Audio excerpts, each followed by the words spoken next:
We're awesome. Now we're live on. Hey, everybody. Welcome to Heart to Heart. We have the lovely Emmy Petite here. We're going to get started. We're going to give everybody a few minutes on Facebook to join us. All right, so we are now connected with Facebook. Awesome, here we go.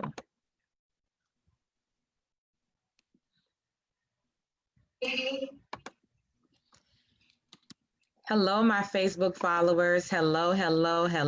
Thank you guys for tuning in. When you get on, please go ahead and share this post with somebody on your timeline because we have the lovely Emmy Petite that's gonna bless us. Hey. Hello. Hey, Glow. Yes. Welcome, you guys. Thank you guys for tuning in. As you guys know, we are closing out our Haitian Women on the Move segment. If you've been with us this month, listen, we had some lovely ladies that shared their testimony of being entrepreneurs, women having six figures, women who are doing great things in the community. And you guys know I'm all about, you know, the big dogs, but I'm also about the people in my local community that are doing great things that are not normally, you know, cheered or loved on. And so I'm just super excited to know these wonderful women that are doing amazing things in the corporate world and the business world that have different streams of income, because it's not always, it's not every day you see people in the Haitian community that believes in different streams of income, that believes in maximizing their purpose, that believes in walking out their purpose. And so I'm excited to know these women. I'm honored to know them. I'm honored to be friends with them. I'm honored to even be friends with them, hallelujah, and on social media. So, and today we are wrapping up this segment with the lovely Emmy Petite. For those of you that are here, just go ahead and just share. We have about 15 followers on Facebook. Just go ahead and share this video because I believe her story, her testimony is going to, you know, change our lives, make y'all uncomfortable, because that is the goal. I want to make you guys uncomfortable, but most importantly, I want you guys to dream big for your life, because just as we are maximizing our purpose and we're, you know, living out our dreams, you can too, right? All right. How do you guys like that? Y'all all right? Y'all with me so far? Because I don't want to preach. Amen. Emmy, how are you feeling so far, sis? Because, you know, I don't want you to feel uncomfortable, right? You good? Oh, no, I feel great. I was ready for you to preach because I know how you do it. Yeah. Relax, you know, us at Heart to Heart, you know, we love you. Isn't her makeup slayed, you guys? Like, don't she look gorgeous? Like, she looks amazing, okay? I am not a makeup connoisseur, boo-boo. But that's okay, boo. Your face is done up, okay? So I'm gonna go ahead and read Emmy's bio. Emmy is, she's a social digital media strategist managing beauty brands, online presence in her 9-to-5 corporate role while doing the same for her business, personal brands at her recently launched digital agency, The House of Influence. All her information is also in the caption. Emmy is also a dynamic influencer blogger that passionately shares about her faith, fashion, lifestyle, and favorite brands on social media, digital mediums. You can find her most candidly sipping her favorite wine, praise the Lord, because I'm in the wine department in this season, but we're going to talk about that later, and discussing life topics, current events, and pop-up culture on her weekly IG live show, The Wine Down. Can we get some hearts? Can we get some hearts? Can we get some hearts on IG? Can we get some hearts on Facebook? Because she's doing amazing things, and I'm just proud of her. I'm also happy that I was also a student, you know, of hers in one of her sessions. Let me tell you guys, if y'all want to get your social media presence lit, you may want to connect with her on her IG handle, Emmy Petite, because her class is nothing to be played with. Emmy, thank you for being here with me tonight. Thank you for having me, and thank you for that awesome introduction. Thank you so much. Yay! So Emmy, so we're gonna jump right into it. We're going to jump right into this conversation. So for those of you that don't know Emmy, again, you might want to just follow her. Now, I know her I follow her on social media. I don't know if you guys know her brother, but her brother is like, I don't know if you guys follow, Bethel or, Elevation worship people, but he is like the Elevation Bethel Haitian man for the Haitian community, because he don't play, he don't play. He's making big moves. So you are a PK. I am. You are a PK. And for those of you, for the saints, ain'ts, and those that just don't care, PK basically means that she's a pastor's kid. All right.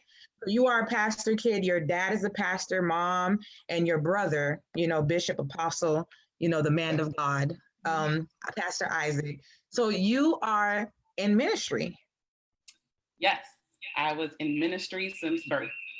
Since birth. So talk to us about your upbringing a little bit, because I know I have a lot of PKs that I follow, that I'm friends with, and that are struggling to find their purpose. Yeah. So talk to us about your upbringing and just the challenges before we get into the whole the digital world. Talk to us about being a PK. For sure. Yeah, I think it has so much influence on who I am today. So I think it would be remiss to not speak about it. But yes, I am a PK. My father is Pastor Petitfouet. He pastors Agape Center, formerly known as Agape Church of God in Fort Lauderdale. And it's a Haitian American church based in Fort Lauderdale, like I said. And,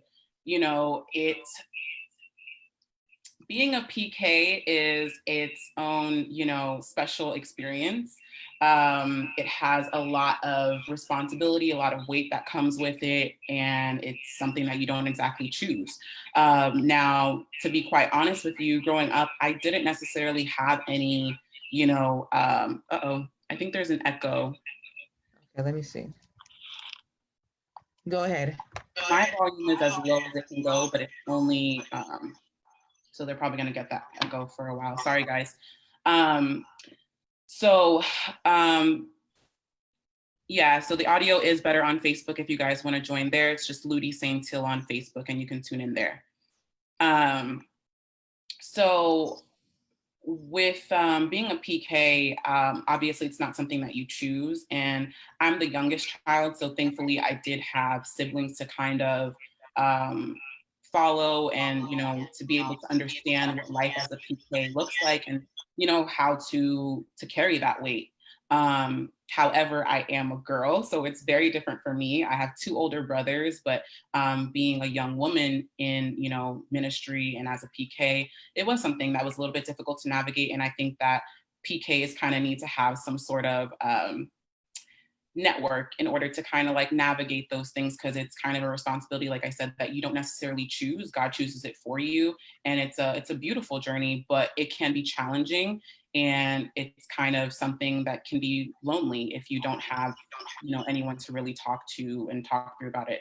With that being said, there's many blessings that come out of it as well, because I don't think I would be the person that I am today had I not been in ministry with my father. So that's I'm good. thankful. Yeah.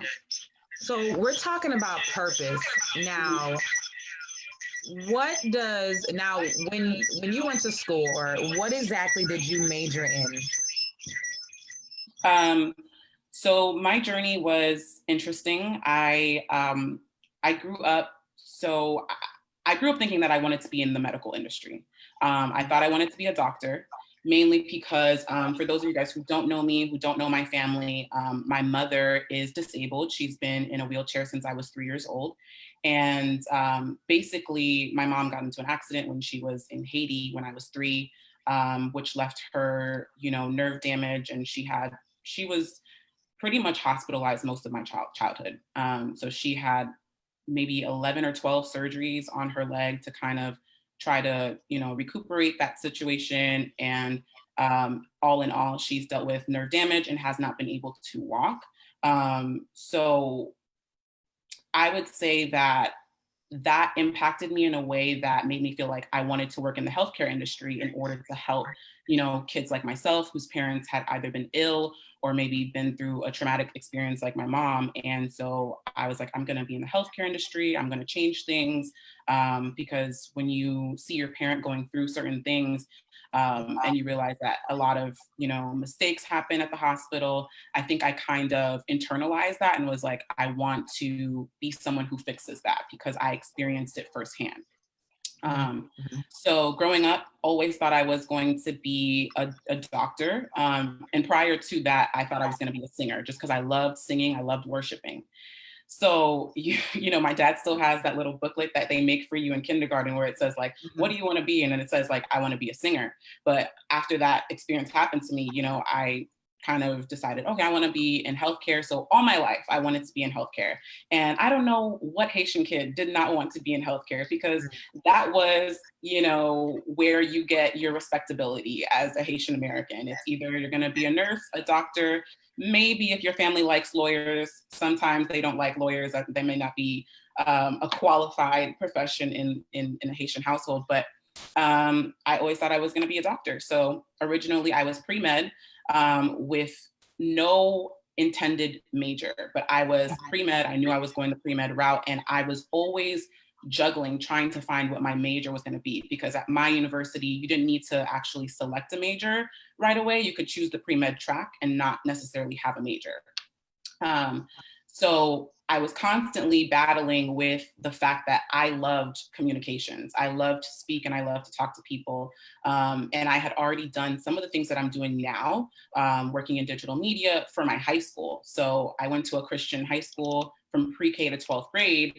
And I spent a lot of my time there creating content, doing commercials, speaking, a lot of leadership roles. And so when I got to college, I struggled with this, like, I'm going into the sciences, I'm going into this pre-med route, but in actuality, I love words, I love writing, I love expressing, and I love being in front of people and connecting.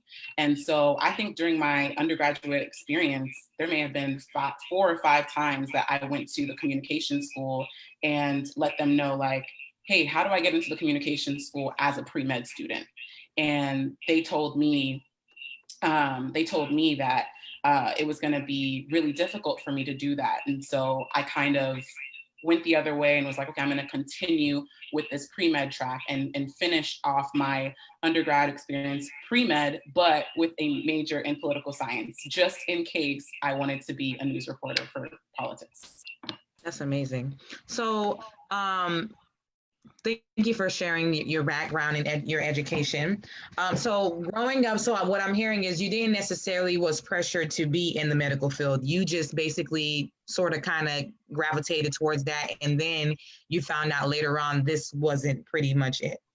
Yeah, I wouldn't say I was pressured. However, because my parents knew that I wanted to do that for so long, like when your child is telling you at the age of 5 that they want to be a doctor, and then suddenly right before I started classes at UM, I told my dad, I said, I think I want to go into the communication school. And he was like, what? Like, since when? So for him, it was kind of like, this is new. This is something different. And he just wanted to make sure that I wasn't just backing out because of how hard it seemed or whatnot. So he was always trying to push me forward. And I think, like, I'm such a daddy's girl and I connect so much to him. And I took that as encouragement and, like, let me not let myself down on this thing, until my senior year of college, which is when I was like, you know what? I really should have just made that switch. Because one of the reasons why I didn't make the switch was because the communication school told me it would take me 5 or 6 years to graduate undergrad. But to be quite honest with you guys, I was so unhappy by my 4th year that it did take me 5 years to graduate with my political science pre-med. I dropped the pre-med, but my political science major and my minors in public health and health sector management. And I was upset with myself. So it took me 5 years. So had I just gone the route that, I felt led to go, it would have taken me the same amount of time, but I would have felt my purpose in what I was doing. Awesome. So when you shared with dad that this is the route that you were going to go, obviously he was not so much disappointed, correct? No, he wasn't disappointed. I think my dad's the type of person where you kind of have to prove to him that you're serious about what you're saying. Mm-hmm. So Mm-hmm. if I go to my dad tomorrow and I'm like, oh, I want to be a dancer. He's going to be like, haha, okay, prove that to me. Like, prove to me that you want to be a dancer. He's going to laugh. But I think that's the thing with a lot of Haitian parents, in a sense that, you know, you have to make it known, like, this is my passion. Like, I'm not letting this down. Like, this is what I believe God is calling me to do. So after my senior year, my super senior year, because I did 5 years, and I knew that I was going to go back to school. I knew I was going to get my master's in communications. So I told them and I said, listen, I'm going to get my master's in communications. This is what I want to do, et cetera, et cetera. They were 100% behind it because it wasn't something new. It was something that I had been speaking about. And I think that they just need that conviction as well, because I don't think originally when I was telling them, I had that conviction. I didn't. Right. So I think a lot of times when you're not convinced of your purpose, or you're not convinced of the path that you want to take, no one else is going to be convinced. Right. So until you are convinced, that's when people are going to be like, okay, she's really serious about this. So we're not going to question her about it because she seems to not be questioning herself. So why would I question her about it? That's and awesome. I think that's the route that they took. So when you are not convinced about your purpose, that's a word right there, you guys. When you're not convinced about your purpose, like you can't necessarily get somebody else to be convinced, you know, or to believe in what you don't necessarily believe. That's a word right there, friend. So I want to talk to, let's jump into your purpose. So you have a 9-to-5 job, right?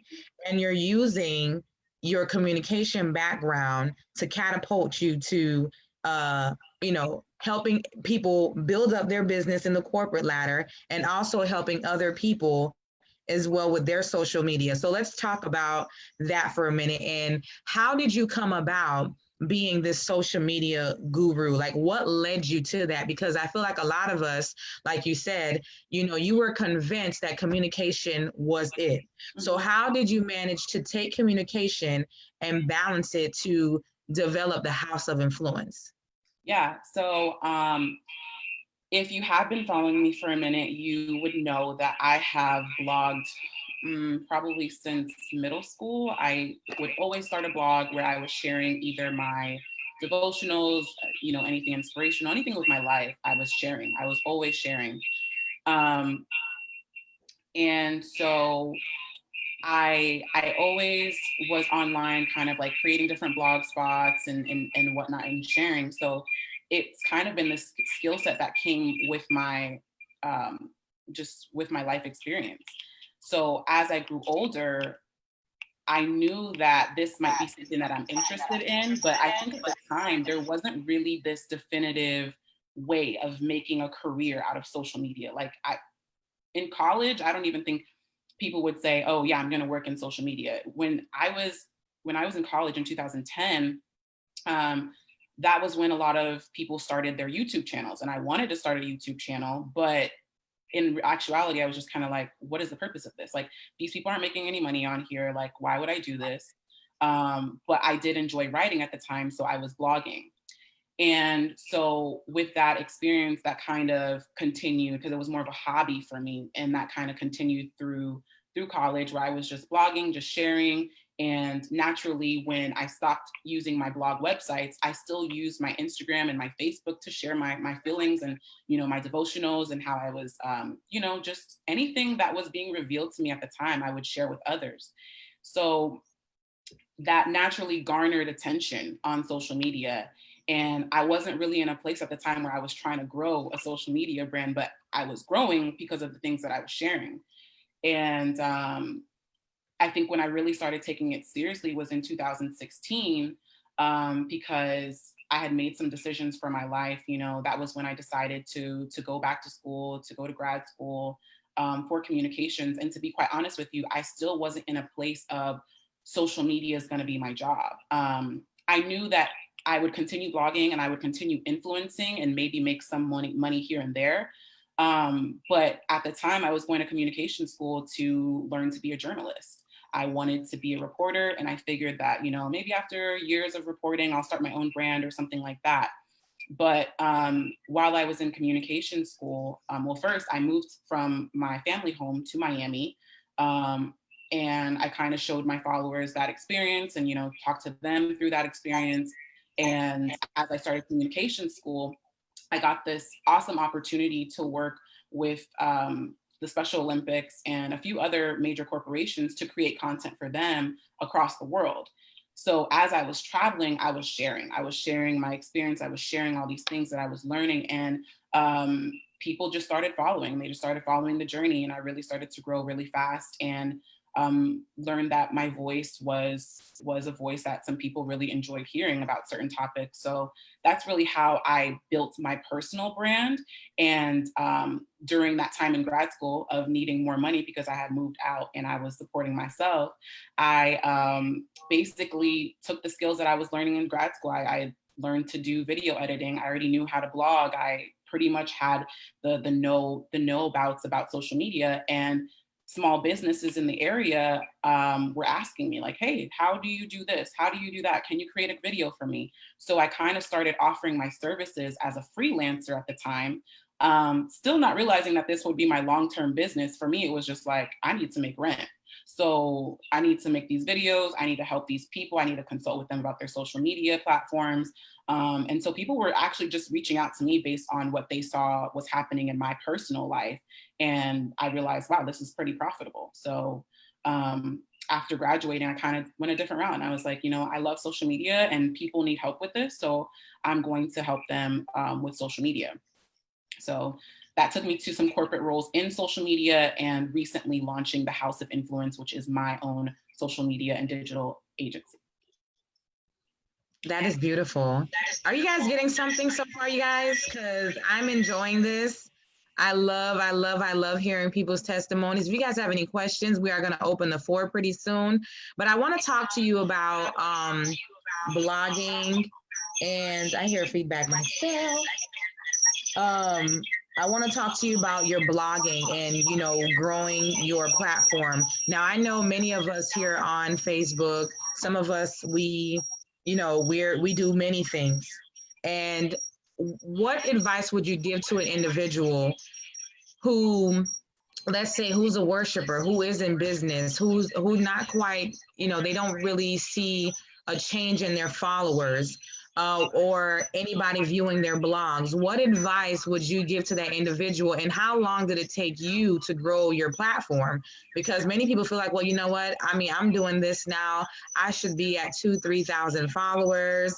No one is liking my stuff. No one is sharing my stuff. Can you just walk us through that process of how did you come about of reaching the number of people that, that's following you now? And how long did it take? What work did you put out there to get that? Sure. Do you think that we should cut the Instagram live? Because I think the feedback is kind of... Yep. Yeah. Bye, you guys. Well, she's going to cut it off. Join us on Facebook.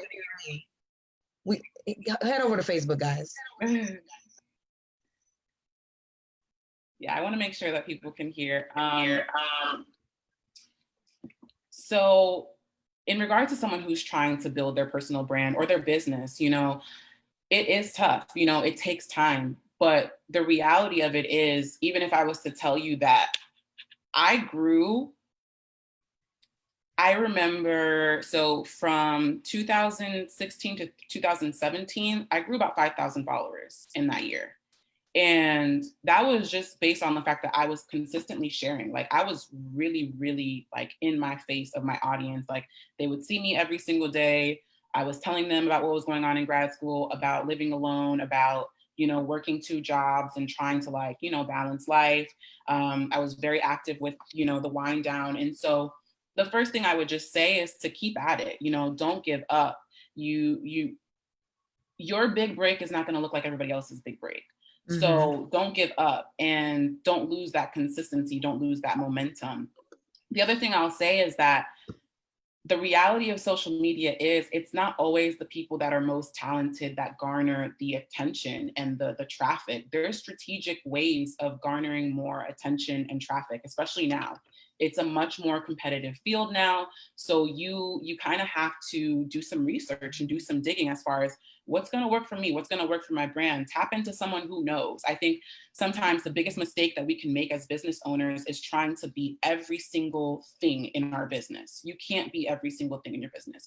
You can't be the worshiper, the makeup artist, all those things, and be the marketing, the operations, everything. It's not going to work because you're just not skilled in that way in every single department. Sometimes you have to start out that way, but you need to tap into other resources that can actually teach you while it's still you. If you're still a one man band, no problem. That doesn't necessarily mean that you shouldn't be doing everything, because you may not have the resources to pay someone else to do it. But what you do need to do is kind of invest in learning. So if you know that your weaknesses are marketing, hey, tap into someone who knows marketing. If you're a singer and you're not very good at doing your makeup, hey, you need to consult with Ludi and get her to do your makeup for you, because presentation is everything. So really knowing, these are my strengths and these are my weaknesses. How do I accommodate for those weaknesses? Because I think a lot of times people come to me, they're like, I'm posting every day, I'm doing this, and the other. And when I'm looking at what you're posting every day and the strategy behind it, or the lack thereof of the strategy behind it, I can tell just based off what's happening that growth will not necessarily follow with the strategy that you're currently going about. So I think the theoretical answer to that is you really need to tap into resources that are going to help you to learn. The other thing is staying consistent, yet if you need to change things up, if maybe something is not working, don't consistently post the same type of content expecting for it to work. That's insanity, right? When we do the same thing expecting different results, that is insanity. We have to try different things and get creative and really push ourselves out of our comfort zones in order for people to kind of come to us and see what we have to offer. And don't be afraid of collaborating with other people in your industries as well. I think a lot of times we kind of just like, okay, I'm just going to continue posting, but you're not speaking with other people who are in your industry, who are in your niche, who could potentially help you, guide you, and you can collaborate on. And now both of your audiences are viewing whatever it is that you're creating as well. There's really so many different tips that I could share as far as like how to grow. But the first thing I would say is be consistent. The second thing is, tap into what your weaknesses are. Try to learn, try to get resources in order to grow in that space, because social media is not just about posting, it's very strategic. Awesome.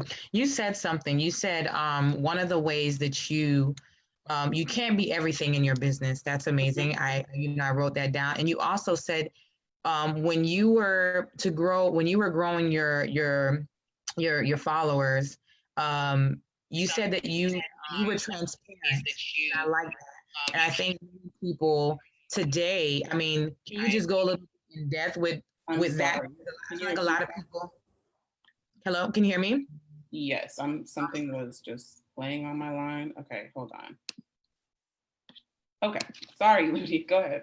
Good. No, I like what you said, that you can't be everything in your business. And you also said that when you started, your Instagram, you didn't really know exactly what was going on or what you were doing, but you said that you started to share your testimony. You started being transparent. Can we just talk a little bit about how important it is? So important it is for you to connect or be relatable to your followers just a little bit.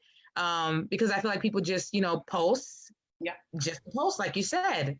So can you just expand a little bit on that, just for the people in the back that just want people to join them, but yet they're not really putting anything out there so that people can gravitate towards them? Yeah. I think what a lot of people fail to realize is that we buy into people. We buy into people before we buy into their projects or anything else that they're doing. Your story is most definitely the most valuable asset that you have. If you're not telling your story and if you're not connecting with people in that way of letting them know maybe what you're going through, or some things that you've already gone through, or what makes you the person that you are, how do I know that I want to connect with you?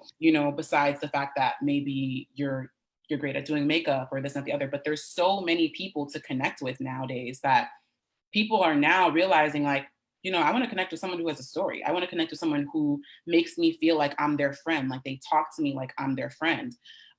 So connecting with your followers, connecting with the people that are on your platforms is huge. It's vital. And it's also good for you too. Like, I think that when I view the way I view my relationship with my community, or the people on my social media, it's a reciprocal, transaction. It's a friendship. It's a relationship.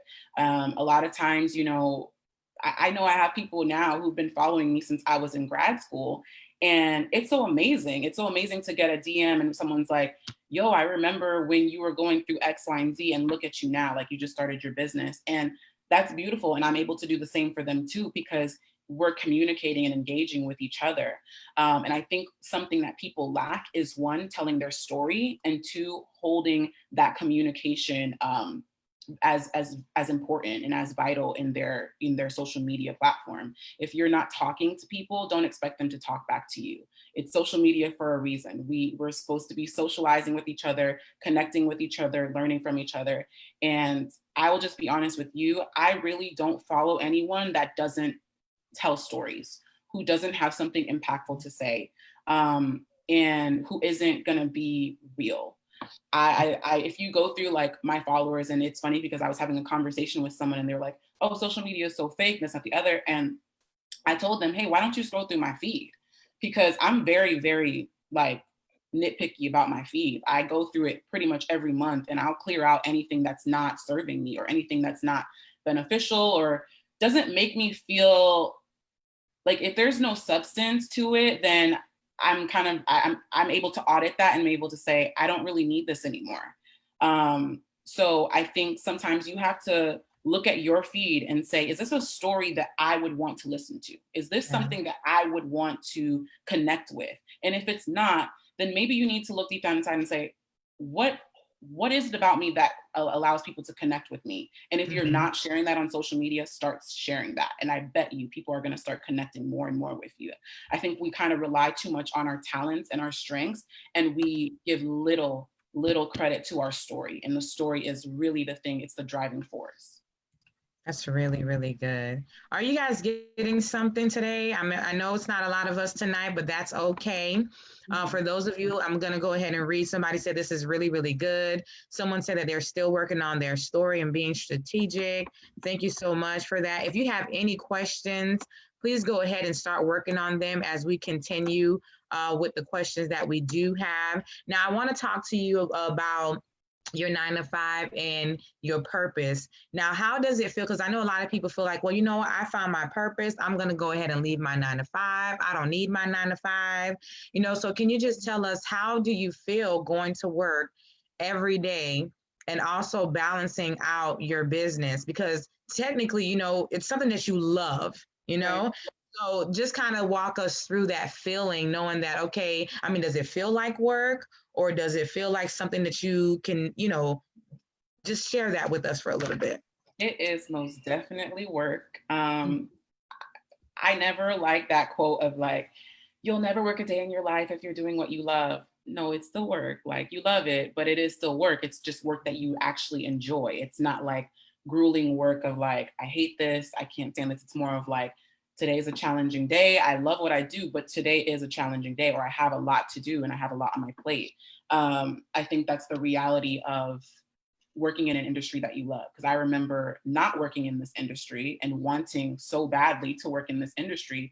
But no matter what, you're going to face your challenges, whether or not you're in the industry that you want to be working in, or if you're not. The difference is, this is more purposeful challenges and more purposeful obstacles. And it's not like, I'm coming to work every day and I'm like, I'm just so annoyed. Why am I here? It's more of like, dang, I got to come to work today. I got to show up. I got to show out. And especially the fact that what I do in my 9 to 5, I do it in my 5 to midnight. So you sometimes get very overwhelmed at the fact that you're doing a lot of this stuff.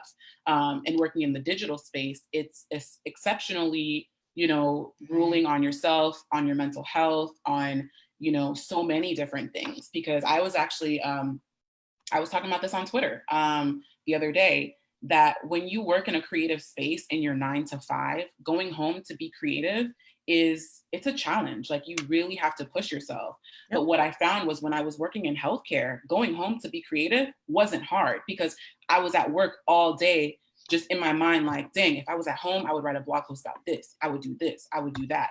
But when you're tapping into that gift of yours for somebody else, you're going to find that you're going to have to be disciplined to tap into that gift for yourself after you tap into that gift for someone else. So I think that what I've learned is that I have to be disciplined with my passion. Just because you're passionate about That's something good. doesn't necessarily mean that you're going to grow in it, that you're going to excel in it. You can be passionate about something, and if you don't have discipline behind it, you will lose that gift. Like, it is not remiss that the Bible tells us the story of, the different gifts that God gave to those men. And if we don't tap into our passions, if we don't really work at them and build that craft up, we'll lose it. So just tap into your passions, find a way to be disciplined about it, create some sort of structure around that passion that doesn't make you hate it, but still allows you to hold yourself accountable to that growth. Thank you so much. I love it. Be disciplined about your passion or you will lose it. Mm-hmm. Definitely quoting that. Awesome. So we're going to go ahead. Do you guys have any questions for us? We're going to give you guys a few minutes. If you guys have any questions, go ahead and share. We want to open the floor for some questions before we go ahead and jump into the next one. But that was really good what you said. Be disciplined about your passion or you will lose it. And your story is valuable. I'm taking notes here, you guys, so don't mind me if I'm down, but she's dropping some nuggets here. So obviously you tried other things and you weren't happy. So what is your why behind what you do, and who plays a major role in what you do? Yeah, I think my why is a few different things. The first being that I believe that everyone has a voice, and I want to help them find that voice and disseminate that voice. So being able to share that voice is important to me. I just feel like we all have been gifted with different perspectives and inspiration, revelation from God, and I want everyone to be able to share those things. I think especially those of us who are rooted in faith. I just feel like we have a special type of influence on our lives, and I want to help people to tap into that influence and share that influence to kind of change our world. So that would be my first why. Mm-hmm. My second why is I want to help people find freedom in a different way. So I think there's financial experts that will help you find financial freedom in the sense of learning how to budget, learning how to save, learning how to invest, etc. But I think there's a special kind of freedom within the digital space that those of us, especially who are Haitian and Caribbean, may not, we don't connect with it as well, because we weren't necessarily raised to believe that creativity could bring us livelihood. I never thought that being creative would bring you a full-time income. So I think a lot of us have, we've settled in positions that we may respect and we might enjoy, but when we really think about it, may not be our primary industry or choice when it comes to what it is that we want to do long term. And so I want people to be able to take their passion, to take the gift that God gave them that they thought would never bring them any livelihood, and utilize the digital space in order to create that livelihood for themselves. I think that's something that I'm extremely passionate about, because there is no limits. There's no limits in this world right now. In 2020, and living in a digital space, we have a special type of privilege that our parents and our grandparents didn't have. And I feel like in this day and age, God is really going to allow people to use their gifts and talents, and they will be shown, and his influence will shine through them. Yeah. So I know that obviously we are in this pandemic. Has this pandemic affected your business, or has it really increased your clientele? I thought I was crazy starting a business in the middle of COVID, but I started it because I was home. And I was like, I had been saying I was going to start it, but I'm a really busy person. I do a lot of different things. And I think for a while, I was kind of like, okay, you know, I'm going to wait till XYZ date. I'll wait till the end of the year. And, you know, then I'll start looking into it because I wanted to still do well in my 9-to-5 role. But when the pandemic hit, I was kind of just like, you know what, like I have a little more time on my hands, like just a little bit more time. And I was like, you know what, let me start, you know, building this up and just seeing what it looks like. And that way, whatever happens, happens. You know, maybe it will pick up after the pandemic, maybe not. But I lie to you not, Ludi. Since the day that I have launched my business. In the pandemic. In this pandemic, since the day that I have launched my business, in this pandemic, in this economy, right. I have averaged at least one consultation call per day. And it has been, and I'm not even really marketing my business right now. Like, if I'm being completely honest, like the things that I tell people to do, I haven't even been doing that really for my business yet, because there are some things that I wanted to get in line, some legal things that I wanted to get in line. And for some reason, every single day there's a call. There's someone who wants to consult with me. There's someone who wants this, wants that. And I'm just really grateful. Like, God will move when you move. I'll just say that much, because for me, I was just kind of like, why is God putting it on my heart to do this now? And mind you, like, I have dealt with a lot during this COVID season. I personally had COVID and I still launched a business, and I was struggling and I was sick. I dealt with anxiety. I have been through a whirlwind of things during this time. And I still was like, you know what?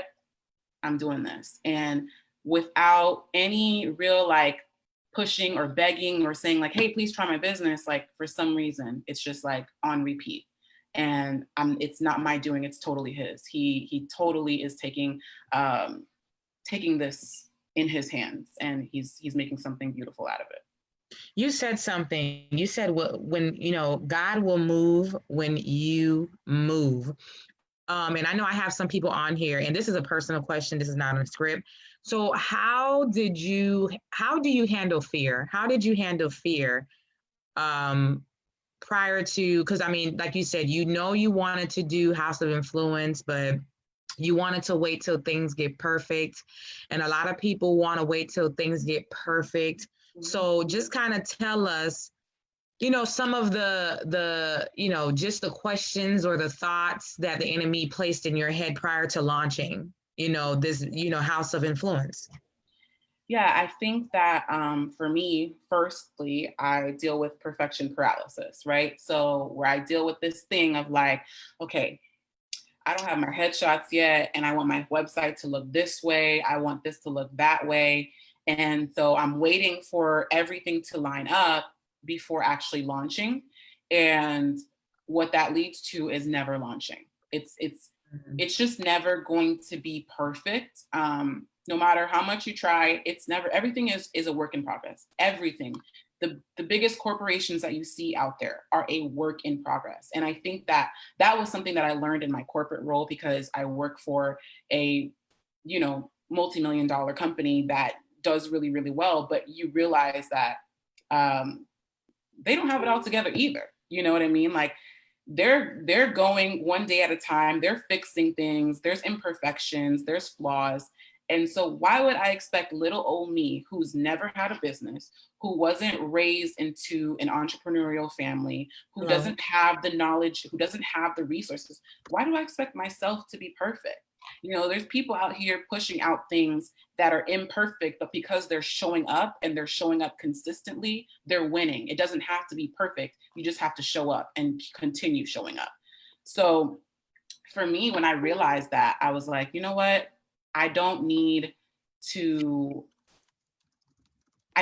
wait anymore. There's no reason to wait, because I knew that the gifting is there. When you already know what you have to offer, there really isn't a reason to wait. Now, granted, as a marketing specialist, I'm going to tell you, hey, there's a right way and a wrong way to launch something. But if you know there's something there, don't hold back because you don't have the money, you don't have the resources, you don't have this and that, the other.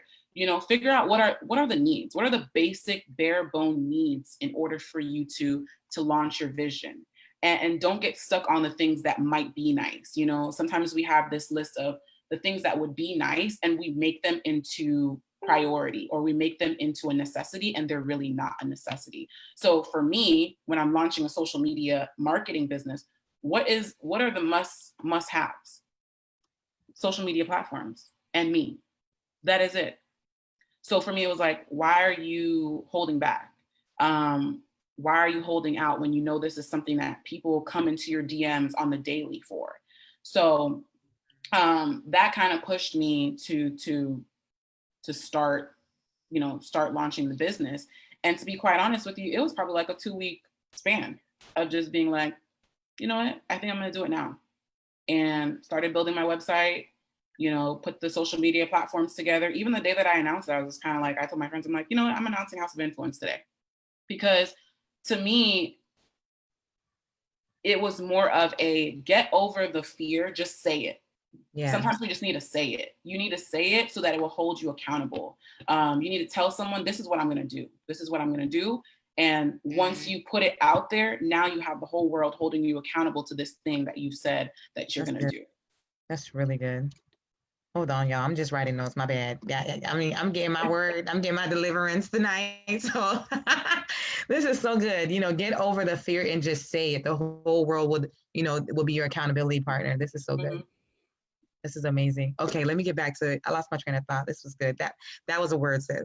That was a word for me. I mean, I don't think you guys understand. Like, even though, I'm hosting these conversations, like, I take notes. Yeah. I take notes in my, my $1 million idea, praise the Lord, commercial break. If you don't have a journal, I need you guys to get one, shameless plug. But no, I think it's so important because, again, I have people that follow me all the time, that follow, the people that I bring on. And the number one thing that I'm hearing is that, look, they face fear every day, and yet they are launching. And I think what you said was important. Sometimes you just have to say it and release it. And then the world is holding you accountable. And it's not that you didn't face fear. I mean, you went through it and yet you did it. Yeah. All right. So let's go ahead and read some of the comments. We have a comment from Kiera. She said, this is so good. We have Estelle. She said, thank you for your words of encouragement, Esther. I heard my part already. Thank you. When God will move when you move. This is a word for me, Lord. Amen. So I'm glad that you're speaking right now. So I want to go ahead. If you guys have any questions, understand that I'm not rushing because I really want everybody on here to get what they need to get. But if we don't, we're just going to continue to go on with the show. What advice would you give to someone who is struggling to live out their purpose, but because they want to make their mom or somebody in the family proud, what advice could you give that person who is stuck on, what mommy and daddy said? Mm-hmm. The first thing I want to say is that you can't make your mom and your dad proud if you're not proud. You can get into a role that they want you to be in, but the reality is, to sustain a career, like, you have to be passionate about it. You have to be convicted in it. I did well. I did well in school, and I did well in every single job that I've ever had. I could have continued and never pursued communications. And I say that to say that until you really tap into what you want to tap into, you'll never be the person that you need to be. You'll never be the person that God wants for you to be. Because even for me, while I was excelling and I was doing well and it looked good to other people and they were able to say, oh yeah, she's doing this, she's doing that, she's gonna do this. While that looked good to other people, I knew deep down inside it was not what I needed to be doing. And I think sometimes, like, we really need to be in tune. I don't know how many believers we have in the house, but we really need to be in tune with God and what his will and what his purpose is for our lives. Because I think you'll realize that your parents are not your God. They're just not, they're not God. So you cannot disobey God in order to obey your parents. It's not going to work. It's not going to work. Wait, your parents you cannot make them your God. And so when I had that revelation for myself, I felt so free. I felt so free because I knew that what I was doing was for him, and it was so purely for him, and it was for his kingdom. And I knew that, and let me tell you something, when you do something for God, it's not to say that there's not going to be any tension, because there was initially. But when I tell you, I believe that God revealed to my parents that this was what I was supposed to be doing. I believe it because there was a shift. There was a shift that happened. So if you truly believe that this is where God is leading you, go for it. He will reveal to everyone that needs to know that this is what you're supposed to be doing. He will reveal that to them. I was living here at home with my parents, before going off to communication school. And I made the decision that I was going to go and that I was going to move to Miami and I was going to do this thing. And for those of you who know, in a Haitian household as a woman, you don't do that. You just don't do that. And so having that conversation was hard. And I remember just telling my dad, I said, God is telling me to do this. And in that moment, he didn't necessarily question it. And he said, I'm going to be praying for that, that confirmation. And even my mom, she said, I'm going to be praying. And my mom didn't necessarily accept it at first, but I lied to you not. Guess what? After about 2 months of living on my own, guess who's calling me? Do you need groceries? How's school going? Did you get any calls from any of the networks? My mom. I'm praying for you. Why? Because once you're convicted, once God reveals something to you and you are convicted of it and you say, I'm going to fulfill your will and not my parents' will, my brother's will, anybody else's will, guess what? Everyone else is going to know that that is his will and that is his call on your life. You cannot replace God for your parents. You just can't do it. You can't disobey God in order to obey your parents. It will never work. You cannot disobey. This is a whole word. Oh my God, hold on, wait, sis, hold on. You cannot disobey God to obey your parents. Oh my goodness. And I think a lot of us, I'm like, you said so much, you cannot disobey God to obey your parents. And I think, I never heard it like that, FYI. I never heard it that way. I never heard it like that. So that is so good. And I think this needs to be quoted. This needs to be on a shirt. This needs to go somewhere because I think this is it. Like I don't even know what to say. Like, I never heard it written like that or said like that. You cannot disobey God to obey your parents. And I think a lot of Haitian kids need to hear that. If you know that this is a desire, in the beginning, you said that this was a desire of yours. And you went along with it. You didn't move, you didn't shake, you didn't allow doubt or fear. You went along with it, and look at you. You're working for a corporate world, and now you have the House of Influence, which is your business that God placed on your heart. This is so good. This is so good. And I will just remind people, don't confuse your desires with God's desires either, because sometimes we can run with that word and they're going to be like, oh, you know what? God wants me to do this, or he wants me to do that. Really confirm and pray about it. I spent a year just devastated, just God, what do you want me to do? Because I'm in this place where I know this is not my purpose. And I'm having these heavy feelings and knowing that this is not it. This is not it for me. This is not what you want for me. And it was daily, just different signs were coming of this is where you need to go. And it wasn't always clear. It was never the end goal was never clear for me. I know for some people, God reveals things to them as this is the end goal. No, I think God knows that I'm someone that if I knew the end goal, I would try to figure it out along the way by myself. But it was kind of I had to really sit and listen and be okay, so you want me to go to the school tomorrow just to check in with my friend? Okay, cool. While I'm there, I end up running into someone who's speaking something over me, and every day there was just another sign, another sign, another sign. Oh, you want me to move to Miami, but I don't have the resources to do that. None of the apartments in that area even look like this price. Somehow the next day I'm getting an email about an apartment that's right in my price range. It's just those things that you can't wait for God to give you the whole roadmap. Sometimes you got to listen to him instruction by instruction. Turn left, turn right, go straight, keep going, don't give up. And just keep listening to him, because sometimes we're not going to have the whole roadmap in front of us. And it goes back to what you said, God will move when you move. And I think because you took that leap of faith, again, I know I have a lot of people here watching, because you took that leap of faith, God was able to drop the next instruction. When you Yeah. listen to that instruction, he gave you the next instructions. Because Yes. many of us today, I mean, I'm gonna be real. Sometimes we hear what God is telling us to do and we don't do it. And we're like, well, God, what am I supposed to do? And God was like, well, I kind of told you the first step, but you didn't do the first step. That right there. You That know, right there. so if you do the first step, I'm going to give you the second step, and the third step will come, then the fourth step will come. So it's not that he's not speaking. He's technically is speaking, but you ain't really, you think that you know what to do in the first step, but he told you. And so like you just said, because you was obedient, you know, he told you, look, go to the school, and then boom, somebody speaking life, and then boom, the apartment came. Like this is you just all in my life right now. Thank you, Jesus. Oh man. Yeah, Woo! I think that there was a prayer that I prayed because there was a sermon about the Israelites wandering. And man, I wish I remember the exact amount of time. The Israelites' journey to the promised land should have taken them, I think it was a little less than a year or something. I don't quote me on the amount of time, but it was something ridiculously short, yet they were in the wilderness for 40 years. Because why? They were not listening to the step-by-step instructions. Wow. They were complaining.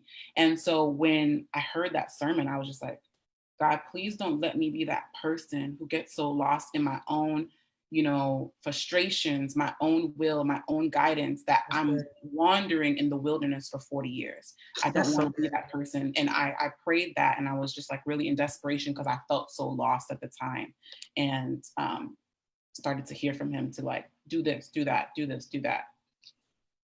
That's so good. And I want to go back to your parents. You know, when you were speaking, I'm reminded of this verse that says that the hearts of the king is in the hands of God, and he has the power to turn them whatever, you know, in whatever direction. And, you know, for those of you who are watching today, you may not have the approval of your parents, but you have the boldness of Emmy tonight. Well, I want to encourage you to, you know, step out and do what God has called you to do, and believe that the hearts of your parents are in the hands of God, and he will begin to turn it in the direction, because like she said, you don't ever want to disobey God to obey your parents, because anytime you do that, you guys, you won't be in alignment and doors won't be open. The moment she obeyed God, her apartment came, you know, the instructions came, everything came. This is so good. This is amazing. Like sis, you was preaching tonight. This is so good. So we're gonna go ahead and wrap up, you guys. So what are some books? You know, like you said, because you said earlier, you're like me. You know, we're twins in this area where, I mean, I didn't grow up. I mean, no one in my family is doing business or doing entrepreneurship. So, like, what are some books that you have read that helped you on your journey? What are some of the things that you did to get you to where you need to be? Because some people, you know, they feel like, well, you know, education is good. You know, education is very, very good. But what if you don't have, you know, the funds to go to school, but you have that fire underneath your feet? What did you do? What can you do? Yeah. So to be quite honest with you, I'm constantly reading, and I don't want to say that there's any one book. I will say that How to Win Friends and Influence People is a great book. I will say that I've read a lot of specific books to my industry, so to marketing. And I will say for anyone who's looking to build a brand, who's looking to learn how to, you know, build their personal brand, or like I said, build a business, build a brand. I love listening to Gary Vaynerchuk. He's someone that I really like to read his books and listen to him. I'm more audible than I am. I like to read, don't get me wrong. I love reading, but I read a wide range of books.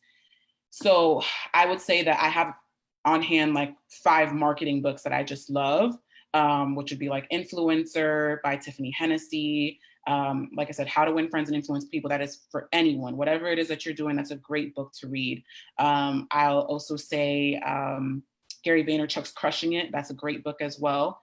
And listening to podcasts. Find podcasts of people in your industry, because what I find is that books are great for getting you in the right mindset about certain things, and that's really important. But I think that sometimes what we need is we really need to hear from people in our industries and how they were doing things. Remember that thing I was telling you about strategies? A lot of times we think that just because we're doing it, we need to get the credit for it. And it's like, no, you don't get the credit for just posting today. You get the credit when you post with the right strategy, with the right with the right methods. You don't get the credit for just slapping foundation on someone's face, right, Ludi? You get the credit when you find what kind of skin they have, you complement them with the proper products, and you apply it effectively. That's when you get the credit. And so really tapping into people in your industry and learning the strategies to become better in your industry. So podcasts, I love listening to podcasts. I love listening to the Gold Digger podcast, the Myleik Teal podcast. I love her. Myleik is awesome for any Black woman who is on the rise doing anything. She is just such an inspiration, and she's been through so much. And I believe that God has revealed a lot to her. And a lot of what she says is like, wow, this is so powerful. And YouTube, y'all, YouTube University.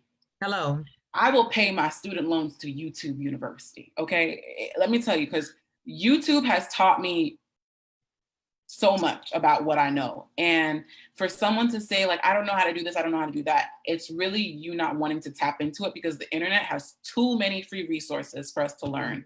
So I will say, don't necessarily limit yourself to any one book.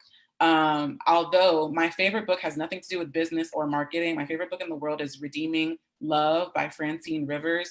And it is a beautiful depiction of God's love for us and how he's redeemed us. And I think that that book will frame your life and a lot of the way you view things. But I would say tap into people in your industry, find podcasts that are going to be beneficial for you, and find the time where you can listen to those podcasts. Like on Mondays, that's the day when I like to fill myself up with knowledge and motivation to kind of get me going for the week. So I'm tapping into those different podcasts. I'm listening to different people and seeing how they were able to get where they're at. That's good. I think there's this, I think her name is Marie Forleo or whatever, something Forleo. And she says this, and I kind of took it from her, like everything is figure outable. Everything is figure outable. There is like, you guys, I'm telling y'all, like, if you want to step out and, launch a business and you don't have a blueprint, like Emmy said, you can go on these podcasts. They spit game, like there's a lot of things, like there's people literally out there that's giving you a blueprint, and you just take it and run with it and put your own twist to it. And, faith comes by hearing and hearing the word of God. So if you hear the podcast, you hear the YouTube messages, you'll get that faith, you'll get that, that you need to start to do whatever it is that you need to do. So we're going to jump right into the next question. What are some culture, beliefs, or traditions that you follow for a very long time and discovered later on in life that these were lies, basically, that trapped you from dreaming bigger? Oh, I think the lie that there's no money in creativity. Like I think that was something for a long time that I was just like, how you gonna make money blogging? Or like, I knew I was gonna make some money or, but not enough to live. I didn't think that I would make enough money to live. And so my limiting belief was just, holding me back from actually pursuing it. So I felt like, let me tap into something secure. And this idea that, healthcare is secure, business is secure, and the only thing that's secure is what God has for you. Okay. So you can look up what industry is secure. Let me tell you something, unless it's what God called you to, it's not going to be secure. It's not going to be secure for you. So just stop looking for what's secure and start looking for God, for him to show you your purpose. That's good. Anything that God has called you to is secure. Is secured. Hey, you preach a prayer. All right. Okay. So let's talk about money. Cause like you said, I mean, I feel like when it comes to money, like the older generation has it like jacked up. Like, I don't believe in living in lack. I don't like it. I won't do it. I don't believe it. Return to sender because it ain't me, And for a long, long time, You know, my mom used to say, you know what, Tifi pas supposé kon l'argent, ou pas supposé compter l'argent. You're not supposed to know about money. You shouldn't be around it. You know, so for a long time, I felt like having money was like a problem, like I shouldn't, you know, so I got to be broke, busted, and disgusted. And later on, I'm looking at John 10:10 that says, I have come that you may have life and enjoy it abundantly. Yes. But I'm not enjoying life because I can't pay my cell phone bill. I can't pay my car insurance. So therefore, Mom, you lying because I don't know a Bible you reading, sis. You know what I'm saying? That's the culture. That's the cultural Bible. You That's know, the culture Bible. The Haitians got a different Bible. So do you obviously, I'm just going to say, obviously, do you believe in different streams of income? And right now, how many streams of income do you have working for you? And you know what, how many do you want in the near future? Yeah, so I definitely believe in different streams of income. There's no way of creating wealth without different streams of income. So the average millionaire has 7 streams of income. So definitely tap into having different streams. So I have, let's see here, corporate, house of influence, blogging. And within blogging, there's 3 different streams within that. So I would say I have about 5. Hey, 5 streams of income because I'm also investing. So that's something that I've recently started. And I'm trying to make my way to 7, but I want it to be a meaningful 7, not just like, oh, I'm doing this, I'm doing that, I'm doing that, you know, but they have to mean something. So it's, wow, it's necessary, but find those streams the right way. that's amazing. Well, guy, I don't know. I'm going to open the floor so she can talk a little bit more about her business and where to find her and any tips that she would like to share briefly, because I need y'all to take her class, just like I took her class. So I need y'all to take her class. All right. So Emmy, you have the floor. You know, tell us a little bit about your business. How do we connect with you? Go ahead and put that information underneath. So that my friends on Facebook can connect with your platform. You guys, if you guys have any questions, I know a lot of you guys were, you know, you guys are tuned in, you guys are commenting. Before we close out, I want to give you guys an opportunity to ask me all the questions that you may have. But tonight was very powerful. Like I said, you really spoke to me. Like, you know, just because I am the visionary of this does not mean that I am not teachable, you know? And you taught me so much tonight. So I'm just going to give her an opportunity to just talk a little bit about her business. How do you guys get in contact with her? Maybe you are an individual, maybe you are an influencer. I know some of you guys said that you're currently working on your stories or coming up with a strategic plan, and maybe you're not quite sure how to get started, but you want a consultation with her. Amy, you let them know if the consultation is free, not free. Go ahead, this floor is yours. Yeah, so you can find me personally on my Instagram, which is at Emmy Petite, which is also right here. But I'll type it in for you guys. And that's where I kind of do my influencing and, you know, my personal content, to be quite honest with you. So you can find me there, and also the House of Influence you can find across all platforms as the House of Influence. You can book a consultation call or an initial discovery call. The discovery call is free. It's basically where I get to talk to you about your vision, your plan, and we can kind of map it out together and say, okay, this is what, you know, services may be best suited for you. And then we continue with that. But in my business, I do help personal brands as well as businesses grow on their social media and their digital presence. So that is something that I am passionate about. I want to help people find their voice and learn how to effectively communicate that voice across platforms. So that is what I do. If you want, I can put those. Okay, awesome. I was trying to copy and paste while we were talking. I did that for you, friend. I got you covered. Yeah. So if you want to visit the website, it's thehouseofinfluence.co.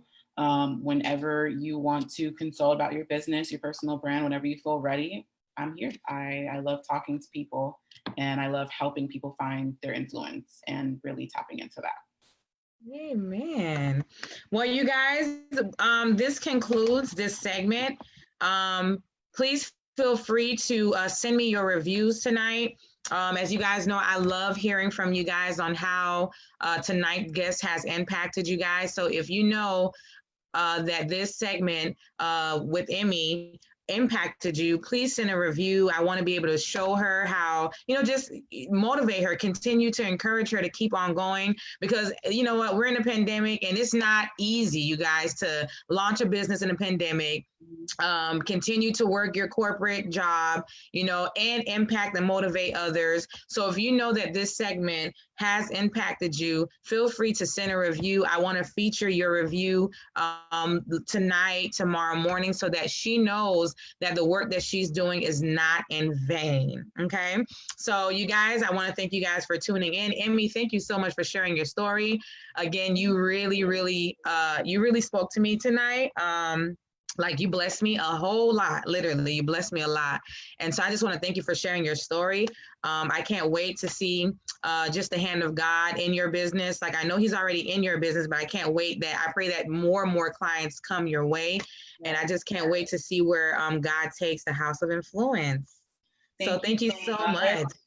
Thank you for having me, and thank you for letting me close this out. I think this was amazing, and it's just a testament to the woman that you are. So I just want to wish blessings on Heart to Heart, because I think this is an awesome platform.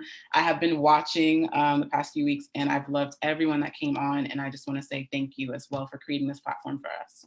Yay, thank you so much. All right, you guys, well, good night. Again, I'll be waiting for your reviews. Please go ahead and connect with Emmy.